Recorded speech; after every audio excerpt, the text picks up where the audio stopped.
Terapi klinis pada penderita stroke bermanfaat untuk mengembalikan fungsi tubuh yang mengalami gangguan. Terapi ini dapat menggunakan berbagai macam media yang mudah kita temukan di dalam rumah. Mau tahu caranya? Mari ikuti saya.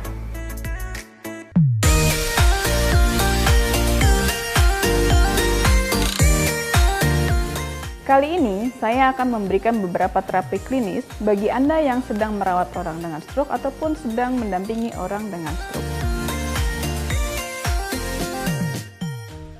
Di depan saya ada berbagai macam alat-alat yang mudah Anda temukan di dalam rumah tangga untuk membantu melakukan terapi klinis.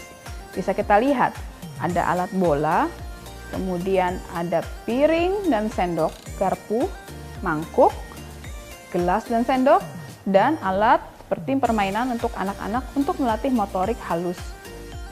Bola, kita akan meminta pasien untuk memegang bola. Bola ini bisa kita gunakan untuk melatih kekuatan pasien dan juga untuk melatih latihan motorik halus.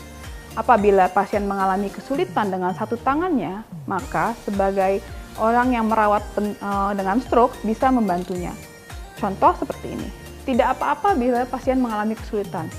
Kemudian kita bisa minta pasien untuk melakukan gerakan seperti ini, mendorong bola ke depan, kemudian atau mendorong bola ke atas dan ke bawah.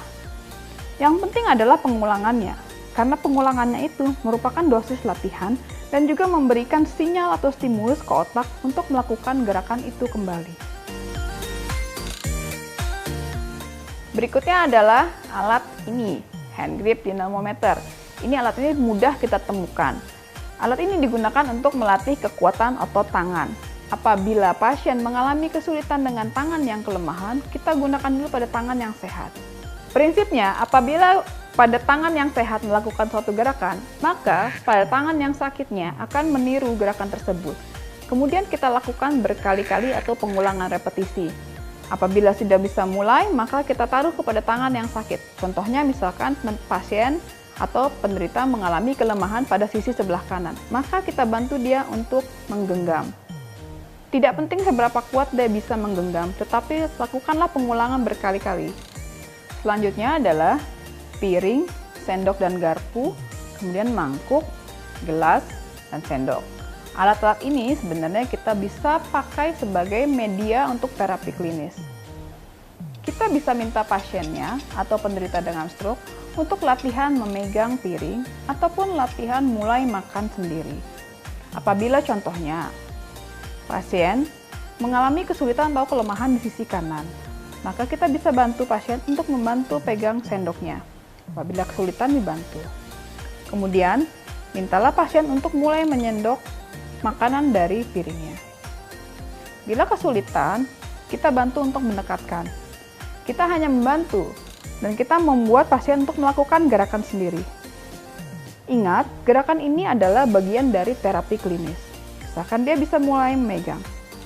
Lakukan gerakan seperti memasukkan makanan ke mulut.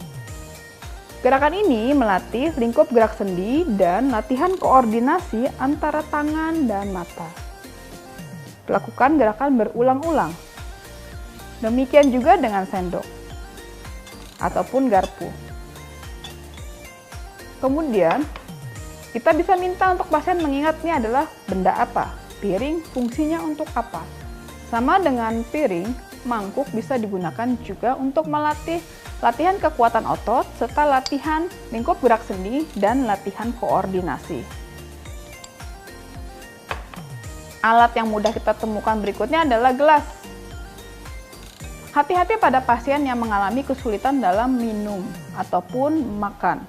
Sebelumnya, pastikan pasien tidak batuk ataupun tersedak pada saat minum air putih. Gelas ini kita lakukan dengan penyendokan. Kalau jika pasien mau minum, gunakan sendok perlahan-lahan. Pastikan pasiennya tidak mengalami tersedak ataupun perubahan suara. Alat berikutnya yang bisa kita gunakan untuk melatih motorik halus adalah seperti mainan ini. Mainan ataupun pensil dan pulpen dan kertas. Pasien dengan stroke bisa kita minta tanyakan apakah bentuk-bentuk dari mainan ini. Misalkan dia adalah lingkaran, kemudian kita bisa minta pasien untuk menyusun alat-alat ini. Minta pasien perlahan-lahan untuk menyusun, kembali sesuai dari besarnya, kemudian menjadi kecil, kemudian ataupun susun berdasarkan warnanya. Terapi ini merupakan bagian dari bentuk terapi kognisi, yaitu membantu pasien untuk mengingat berbagai macam bentuk dalam kehidupan, kemudian berbagai macam warna. Terapi motorik halus berikutnya adalah yang seperti kita lakukan adalah melakukan menulis. Apabila pasien kesulitan dalam menulis, bisa bantu pasien untuk membantu memegang pulpen atau pena. Kemudian bila dia kesulitan, bantu dia untuk memulai garis-garis sederhana.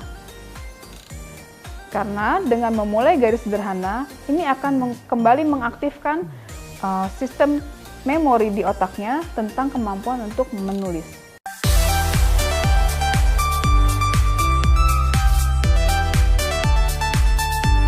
Terapi klinis berikutnya adalah menggunakan media kursi.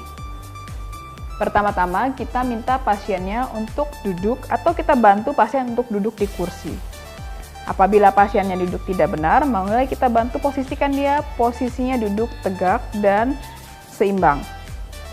Setelah itu, kita minta pasien untuk mulai duduk dengan tanpa sandaran. Berikutnya, kita minta pasien untuk menarik nafas perlahan lewat hidung, kemudian hembuskan perlahan lewat mulut. Pernafasan ini bisa diulang sebanyak 3-5 kali. Pada saat pasien bernafas, usahakan pasien punggungnya tidak bersandar pada kursi. Bentuk latihan ini tidak hanya melatih dari kekuatan otot batang tubuh dan tungkai, namun juga melatih dari pernafasan pasien. Latihan berikutnya adalah latihan untuk berdiri dan berjalan. Sebelumnya kita siapkan 2 buah kursi dengan susunan seperti ini. Kemudian awalnya kita meminta pasien untuk menjangkau dari kursi di depannya. Pastikan kursinya itu cukup berat sehingga tidak mudah bergeser. Kemudian kita minta pasien untuk mulai berdiri. Setelah berdiri, pasien minta untuk berdiri tegak, kemudian buka tungkainya lebar. Hal ini berfungsi untuk menjaga keseimbangan dari pasien. Setelah pasien bisa berdiri tegak, minta pasien untuk mulai memindahkan atau menggerakkan kakinya kiri dan kanan secara bergantian. Kemudian, setelah itu, minta pasien untuk mulai maju atau menggerakkan kaki kanan, kemudian mundur, dan bergantian dengan kaki kiri.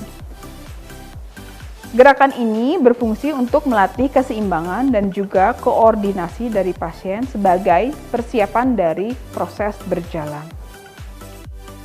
Semakin sering dilatih, maka semakin cepat proses pemulihan bagi para penderita stroke.